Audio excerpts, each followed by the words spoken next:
నెల్లూరు జిల్లా కావలి పట్టణంలోని 26వ వార్డులో ఎమ్మెల్యే రామిరెడ్డి ప్రతాప్ కుమార్ రెడ్డి ఎన్నికల ప్రచారం నిర్వహించారు. ముందుగా వార్డు ఇన్ఛార్జ్ వేమిరెడ్డి విజయ్ కుమార్ రెడ్డి ఆధ్వర్యంలో ఎమ్మెల్యే రామిరెడ్డి ప్రతాప్ కుమార్ రెడ్డికి ఘన స్వాగతం పలికారు. భారీ బాణసంచా వెలుగులతో గజమాలతో మహిళలు హారతులతో ఘన స్వాగతం పలికారు. వేమిరెడ్డి ప్రసూన ఎమ్మెల్యే రామిరెడ్డి ప్రతాప్ కుమార్ రెడ్డికి హారతులు తీసి సన్మానించారు. మాజీ మున్సిపల్ చైర్మన్ నగల శ్రీనివాస్, కిరణ్ నాయకులు, కృష్ణారెడ్డి మళ్లీ తదితరులు పాల్గొని ఎమ్మెల్యే రామిరెడ్డి ప్రతాప్ కుమార్ రెడ్డికి సన్మానం చేసి ఘన స్వాగతం పలికారు. అనంతరం 26వ వార్డులో ఎన్నికల ప్రచారం నిర్వహించారు.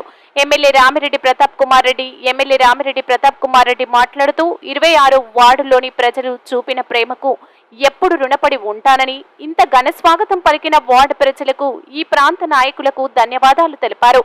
మే 13న జరిగే ఎన్నికల సంస్కారానికి, అహంకారానికి జరిగే ఎన్నికలని వైఎస్ఆర్ కాంగ్రెస్ పార్టీ అభ్యర్థులుగా ఎంపీగా పోటీ చేస్తున్న విజయసాయిరెడ్డిని, ఎమ్మెల్యేగా పోటీ చేస్తున్న నాకు అత్యధిక మెజార్టీతో ఓట్లు వేసి గెలిపించాలని కోరారు. ఈ కార్యక్రమంలో పట్టణ అధ్యక్షుడు కేతిరెడ్డి శివకుమార్ రెడ్డి, వైసీపీ నాయకులు అమర యాదగిరి గుప్తా, మండల కృష్ణారావు, పందిటి కామరాజు, గంధం ప్రసన్న, ఆంజనేయులు, పలువురు నాయకులు తదితరులు పాల్గొన్నారు.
ఈ అమూల్యమైన